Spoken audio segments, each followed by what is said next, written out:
સમાચારમાં આગળ વાત કરવી છે। છેલ્લા ઘણા સમયથી ભારતમાં રહેતા નાગરિકોને આખરે ભારતીય નાગરિકતા આપવામાં આવી છે। જી હા, પાકિસ્તાન છોડી ભારતમાં વસતા લોકોને નાગરિકત્વ આપવામાં આવ્યું છે। ગૃહ રાજ્યમંત્રી હર્ષભાઈ સંઘવીના હસ્તે ભારતીય નાગરિકોને ભારતીય નાગરિકત્વ આપવામાં આવ્યું છે। 56 જેટલા લોકોને ભારતીય નાગરિકત્વનું સર્ટિફિકેટ આપવામાં આવ્યું છે। ઇન્ડિયન સિટીઝનશીપ કાર્ડ અપાયું।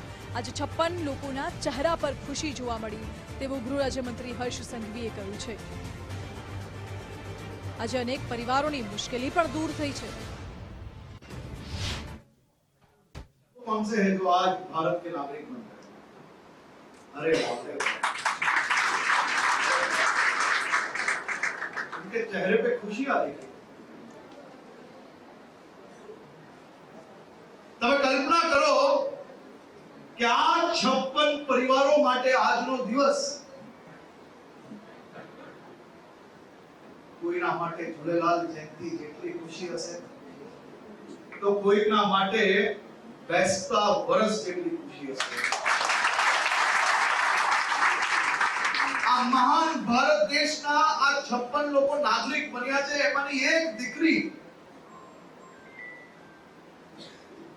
જે આપણી સૌની સામે અહીંયા ઉભી હતી। જન્મ એનો પાકિસ્તાનમાં થાય છે અને ડોક્ટર એ ભારતમાં બની શકે છે। એ વ્યવસ્થાનું નામ છે વ્યવસ્થા।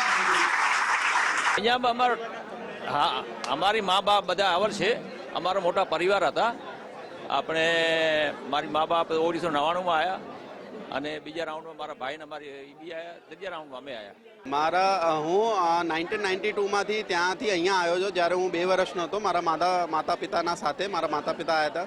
હું આખો અહીંયા મોટો થયો। હું મારું કામ જે હું સીએ છું બાય પ્રોફેશન અને જેટલી खुशी મારે સીએ ડિગ્રી મળી નથી થઈ એનાથી વધારે खुशी આજે થઈ રહી है। आज हमें 11 साल हो गए।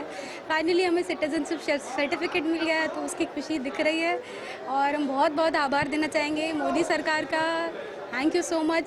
महिला की तौर से बस वो बंदा रहता था, घर में रहते थे और कहीं जाना होता था तो फैमिली के साथ जाते थे, अकेले तो कहीं नहीं जा सकते थे। ऑब्वियसली एक बाउंडेशन था।